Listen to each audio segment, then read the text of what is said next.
But yeah, the Warlock is my jam, so I'm going to be using him instead of anything else. He's just a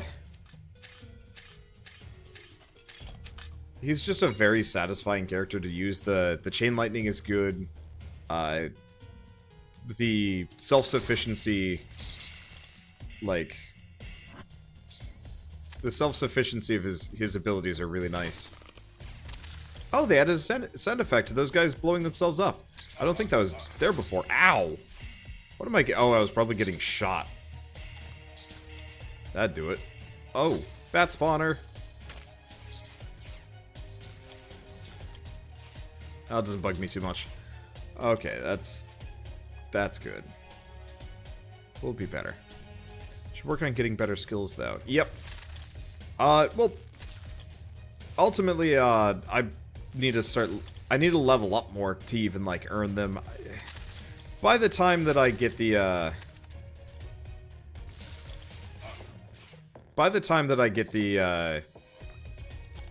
the blessings, I'll probably have enough ore to get the next level up, but I don't know if I'm even going to be able to get it. The other thing is, like, working on upgrading my primary attack. We'll see.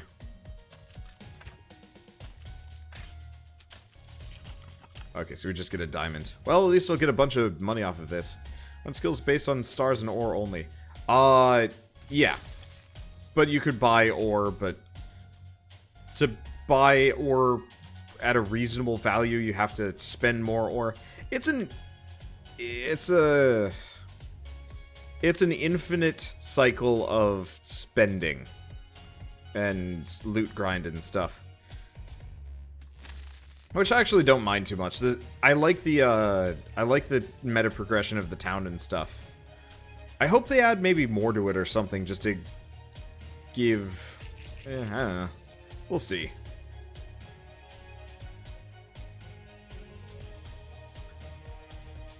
We'll see how it goes. I'm just gonna keep throwing myself at this, and eventually we'll beat it. That's pretty much how it works, right? I guess, I was just thinking, I do kind of wish that the items that you get from the shop had more of, like, an impact on the game.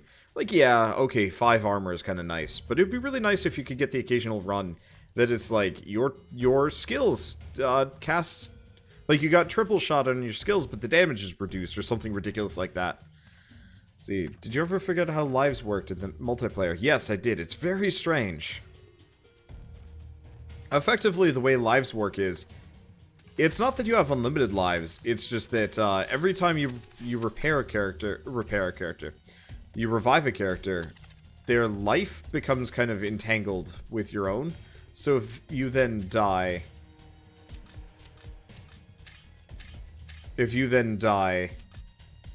you take them down with you, which I think is actually a really cool way, to punch your microphone. A really cool way of handling things.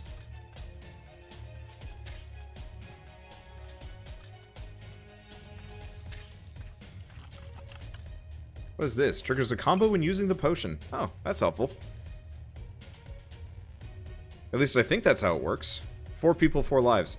No, like, it is this weird linked system from what I can tell.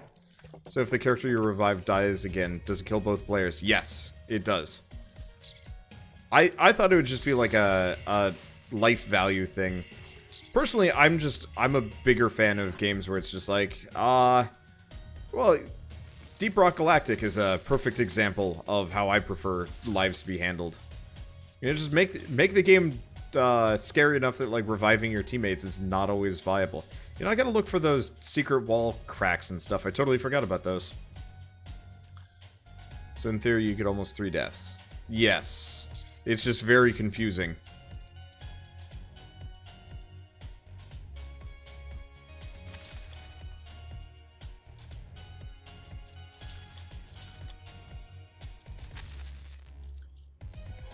I like it.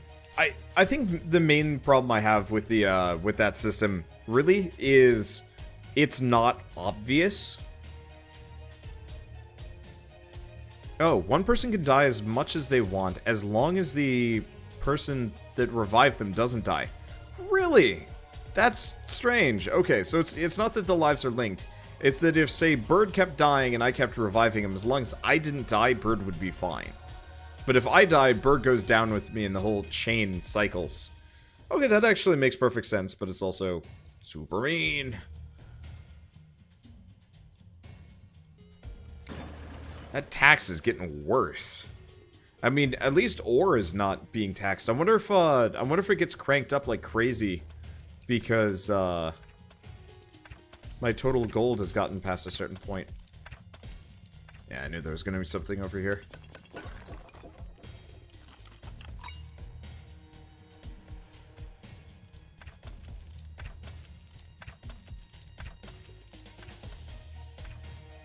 Okay, I don't think there's anything else here. I didn't see a, I didn't see any more cracks or, like, weird blinky eyes. Well, either way, if I do play co-op again, and I'll see if the guys are up for it at some point. At least Keith and maybe Andrew. We can test it out some more. Maybe. I mean, it'd be really easy for Run, just go commit suicide for a bit. Ow. Took that one on the face. Ow.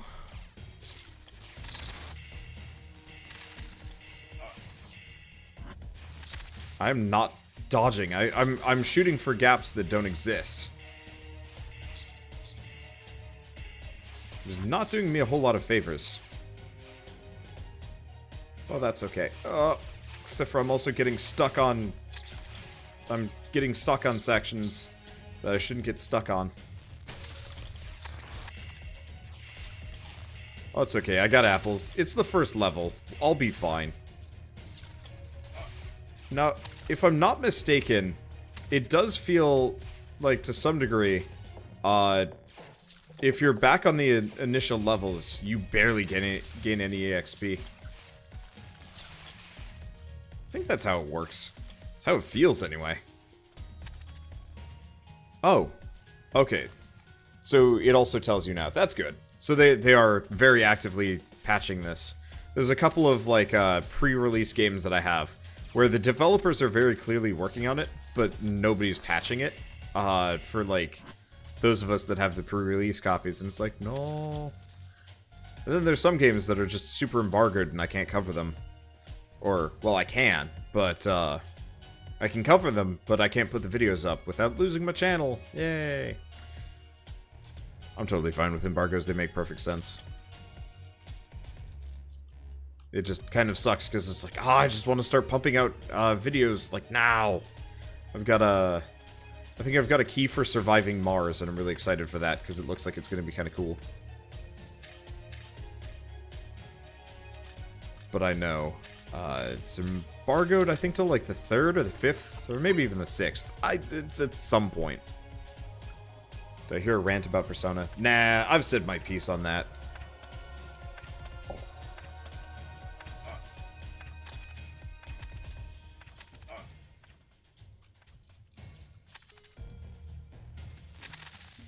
Oh, geez, that thing is a mobile spawner.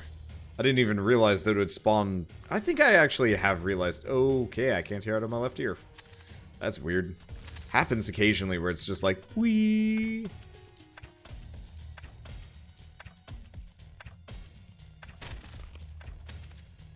I'm very glad that the enemies are just as susceptible to traps as I am.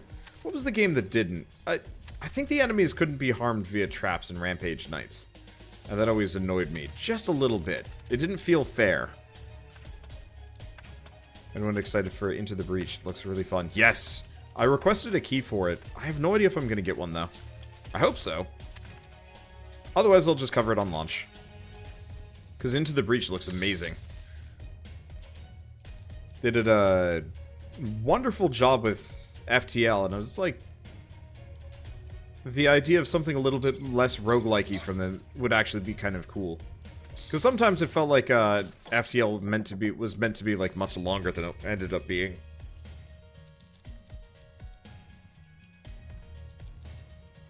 Embargoes are kind of dumb. Hey, go play our game, but you can't show this off until you play this far. It depends on the embargo.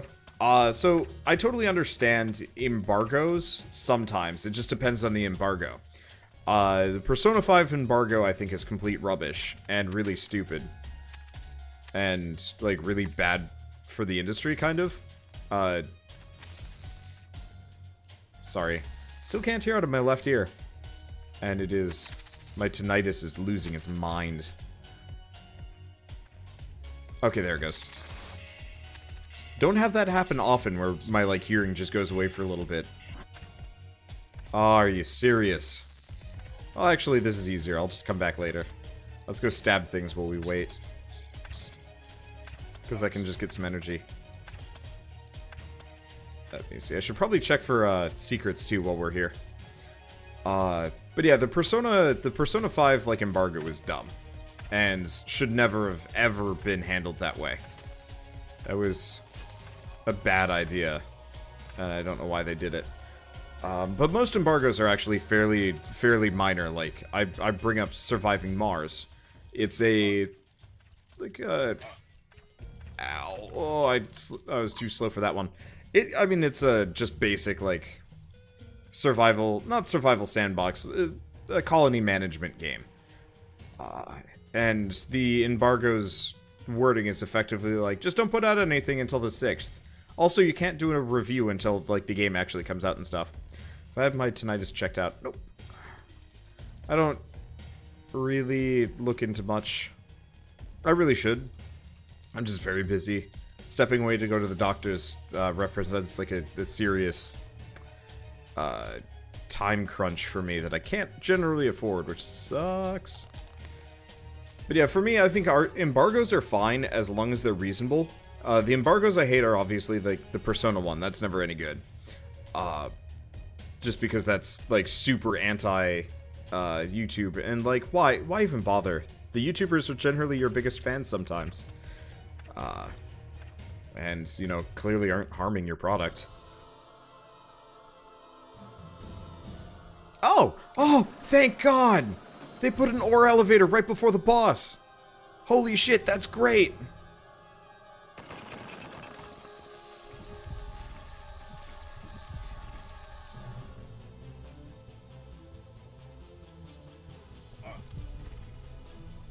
Yeah, unfortunately...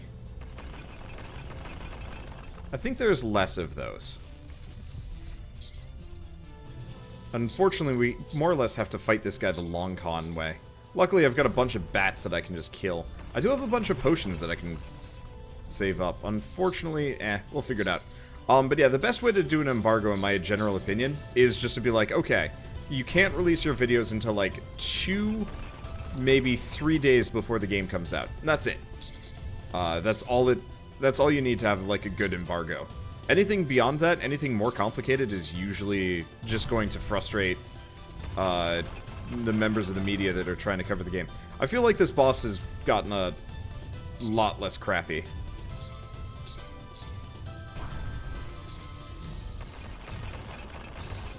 The timing on the spikes feels way better. Not actually sure what the difference is yet. Just feels better. Okay, let's just... ow. Well, I've still got a couple of potions that I can work with if I need to. Yep.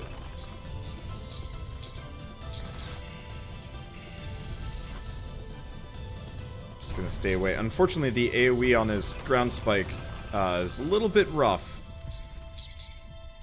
At least I've got Bat Swarm to more or less get me all of my HP back. And my mana. It is nice. Come, Bat Swarm.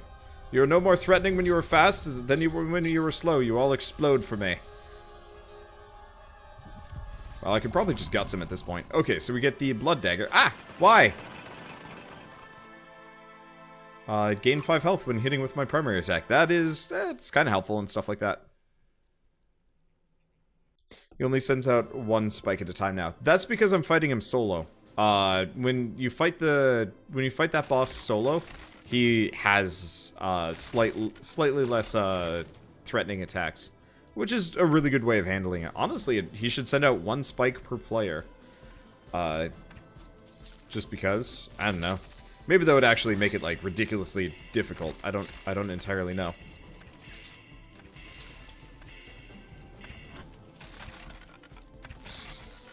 I've aggroed too many, I believe.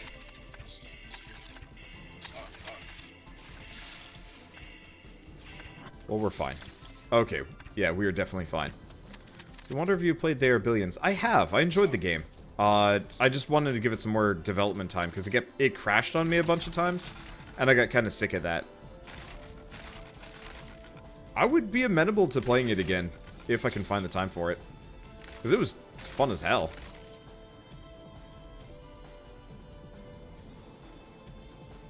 Okay. Do we have the switch here? I have to, like, keep my eyes out, because I'm not exactly paying attention to where the spikes are. Huh. No. Oh, looks like we have a bat spawner. Well, you know what? I don't really care about a bat spawner. Ow. I thought it was... Ooh, daggers or something. That's rough. Secret wall? Oh, is it this thing?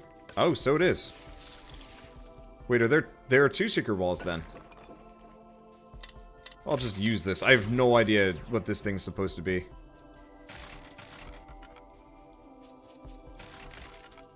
Yeah, speaking of crashes, shame about Children of Morta. Shame, but oh well. I mean, at least it wasn't like a story-based game. I had a crash when I was playing, I had a crash when I was playing... What game was it? Treasure Adventure World that nuked my entire save. I got lucky, because, I could get it back. But, I lose a save file on a series. That oftentimes spells the end of a series. Because it is just not fun, trying to replay through, like, an entire game. Ever. The only times I'll do it is if it's like Dark Souls. Hey, I found the button.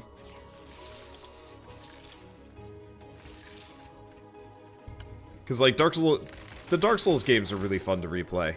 And I've got all the footage and stuff, so it doesn't really matter. But, like, Treasure Adventure World, it's just demoralizing.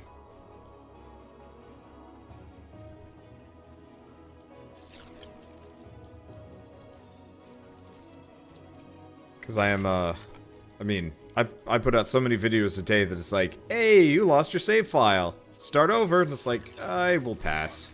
I will just pass on your game. Luckily, it very rarely happens. It happened to Starbound, but, like, Starbound was kind of just a relaxing winter series because I was out of new games to cover for a little while. I'll come back to it at some point. I really did enjoy playing Starbound. So, do I know if they'll have a 4-pack for this game? I believe they have a 4-pack for,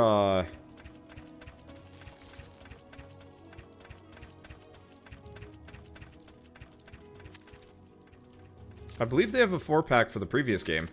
So, my assumption is probably. Might not be cheap, though. That's the one consideration. A lot of health.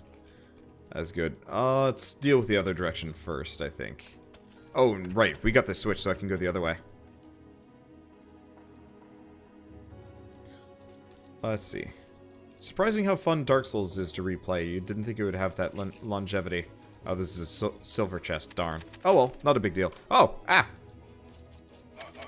Bad time for me to be reading comments and scratching my head. The reason why Dark Souls is fun to play a second time around is because every time you play it, like, you're...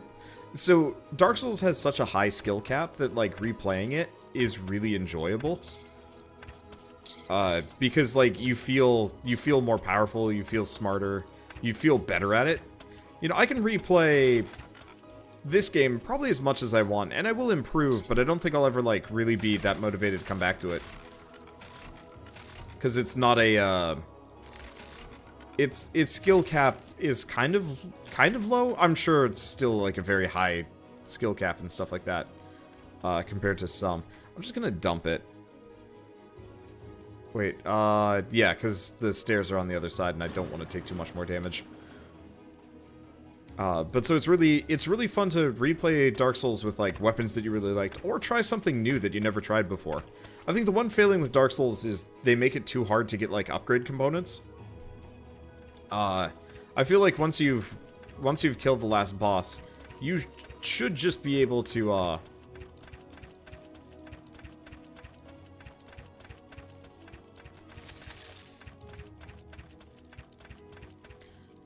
once you've killed the last boss, you should be able to just get every upgrade component ever, so you can try out everything.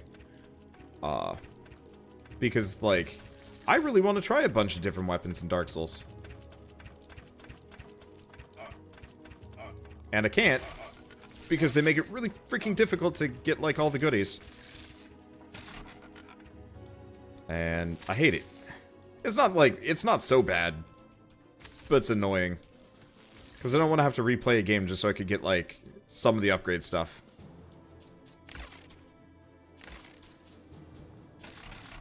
That was one favorite part of 3. They made it so much easier to get components. Yup. Like, I don't even remember, like, half the weapons in Dark Souls 1, because I think I usually would just pick one and be like, well, this is what I'm stuck with, because getting everything that I'd actually need just wasn't feasible. Luckily, Guan Yu was really fun. Like, really fun. Bomb. Hey! Left the bomb for them. But yeah, compare Dark Souls to like a game like Rogue Legacy, which technically does have New Game Plus and replay value and a fairly high skill cap and stuff. The main problem with Rogue Legacy is you don't really have that much variety once you get into the nitty-gritty and stuff like that. And I feel like that's not really a failing with Rogue Legacy, it's just kind of the strength of a really well-made 3D game. Oh, piss.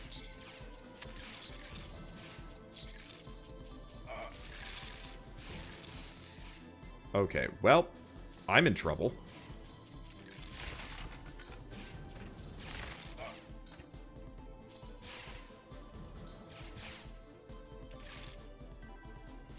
I'm not in trouble. I managed to do it. Okay, I lucked out. Oop. Okay, that's a worm in there. I should really probably just use my potion now that I'm thinking about it. Considering I have potions, I totally forget about them.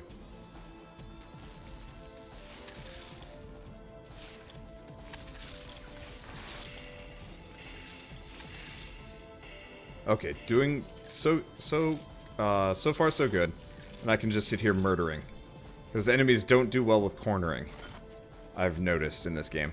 Oh, good. Spawners. Spawners and archers. I really gotta pump my defense on this character. He is, flimsy. Okay, going back.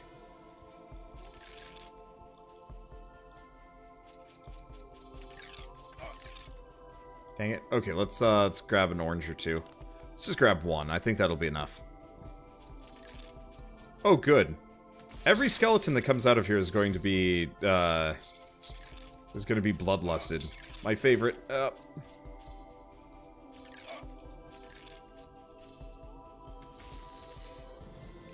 Christ, these guys have a lot of HP. Okay, well, let's go grab another orange. Do I? My health is doing okay.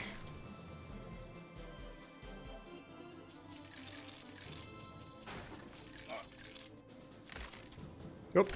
Stay away from that. Well, I'm doing fine. There's a lot of panic. Oh, no! That's a lot more panic than I was expecting. A double spiker. That's scary. Okay, there we go. No more bloodlusted dudes. Now I can just kind of ring around the poison them. I kind of wish you could actually stack the poisoning effect. But that might make Warlock a little on the strong side.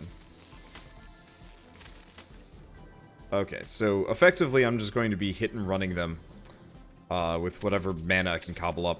Because I don't want to try and get down there and melee 2 of them at once. Oh, that's scary town.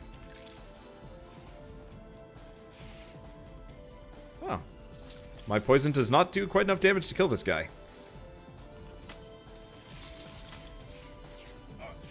Oh. I remember when those used to just insta-gib you. Now they're just really cruel. Well, I mean, they were always really cruel. It just didn't matter as much in OG Hammerwatch, I think. I actually don't remember what happened when everybody died. Because I definitely didn't play with limited lives. God, that would suck.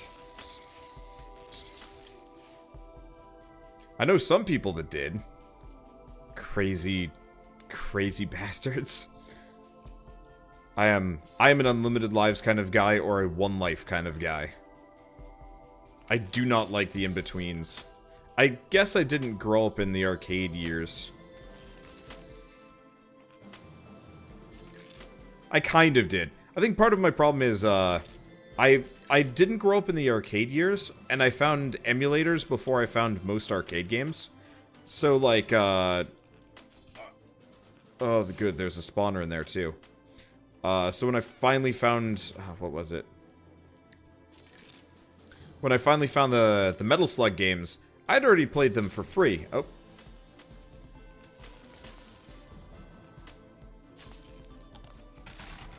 And so, like, my desire to play Metal Slug in an arcade for ostensibly, like, 30 bucks was, pretty limited. I was just like, nah, screw this.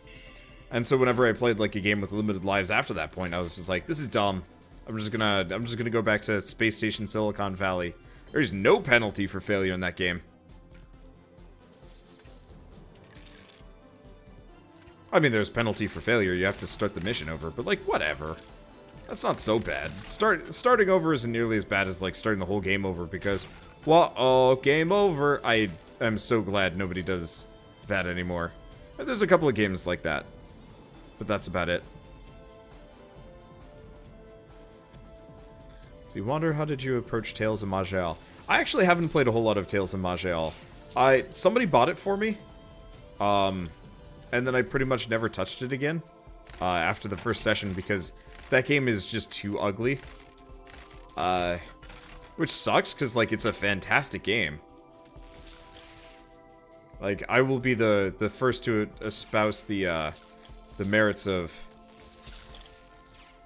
I will be the first to espouse the merits of Tales of Maj'Eyal as an amazing roguelike. Main problem is just, like, it is completely unwatchable. Oh, I'm dying. Is completely unwatchable if you're like watching from a YouTube audience perspective. I could probably get it to work now because I'm bigger and people are like actually interested in that and stuff like that. But like back when I first covered it, I was tiny. My channel had maybe a couple thousand subscribers tops, and I was just like, nobody's gonna watch this, and nobody watched it. I think I went from like 20 people down to about 5. I was just like, well, that's all the proof I need. Oh, okay, this is scary.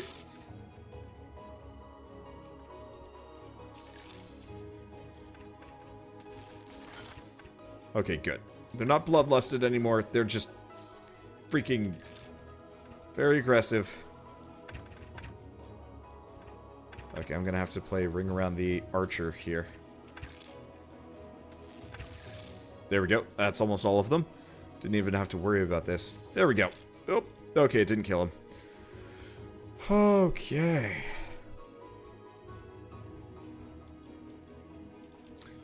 I'm just gonna calm down for a bit. This game gets a little bit stressful. Because that you had to cancel the Final Fantasy XII remaster. Yeah, unfortunately remasters are generally pretty bad for views because everybody's already seen them. I might do the Final Fantasy XII remaster at some point just because I've never played 12. I want to play, of the Final Fantasies, I want to play 9 and 12. Because 12 had, like, really interesting combat, and the world was still pretty cohesive. 13's just too long. Regardless of good or not, it was just way too long for me to ever, like, have the time to put down. Unless I, like, feel particularly motivated to do, like, the Final Fantasy ++ Let's Play. Which I could. Oh, okay. We got the aggro on a particularly bad combo here. That's fine. Luckily, the Bannerman is, easy to find in a crowd. Also wouldn't mind going back to Final Fantasy 15 at some point just to finish it off, considering I actually got pretty close to beating it. PC version might be better as well. I mean, I will play anything eventually. It's just a matter of time. Time is hard. 7 and 10 have the best story. I hear mixed opinions on all of them. I don't know what to think. I didn't like 8. It lost me pretty fast, and I also hated that they were trying to go for like a more realistic style. Because it didn't look so great on the PS1. 9 seemed kind of interesting. It seemed like they had a really interesting world, but I never messed with that enough to, like, really get into it. Let's see. No, switch there. Unfortunately, finding the switch is always a bit of a chore. Yeah, 9 is a good and solid game. Yep. I heard as much. Unfortunately, I think I tried starting a series on Final Fantasy IX somewhere around a point where I had, like, no patience for long games. And so, like, I loaded it up. I played, I think, to the kidnapping part, and I was just like, nope, this is dumb. Coming back later. There it is. Ah!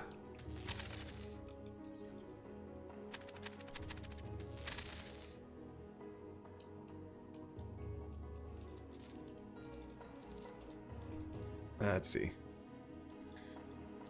Yeah, someday I'd like to make my own roguelikes. Maybe more traditional ones. Just for starters, because they're probably easier to do and just have, like, mad depth. Main problem is visuals. Because, like, I'm an artist, so I'd probably go nuts on making them look nice. Which would take forever. Oh, would be worth it. See, why did Wander hate the kidnapping in Final Fantasy IX? It wasn't the kidnapping that bugged me in Final Fantasy IX. It was actually the combat system. I like JRPGs. I like them a lot, but if I lose patience for one, it's crippling for my interest in, like, continuing with it. And so Final Fantasy IX started really, really slow. It started kind of fast. But when it came down to it, I was just kind of low motivation. Then it started fighting. It was, like, fighting stuff, and I was just like, no. Dude, go traditional, go ASCII. Why? I was a professional artist. Me making an ASCII game would be silly. Unless the only reason why I would make an ASCII game is if I made really, really, gorgeous hand-illustrated ASCII, which, like, at that point, what? No, I'd rather make something that looks like... I don't know how many of you guys saw, like, Sproggywood or whatever, but that was a really boring roguelike that looked really nice, at the very least.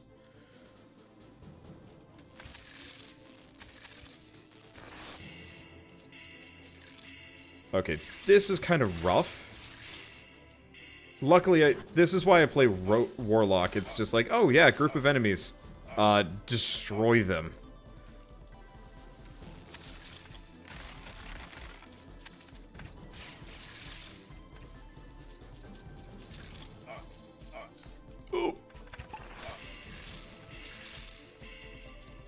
One of those guys does 50 damage a tick. Ow!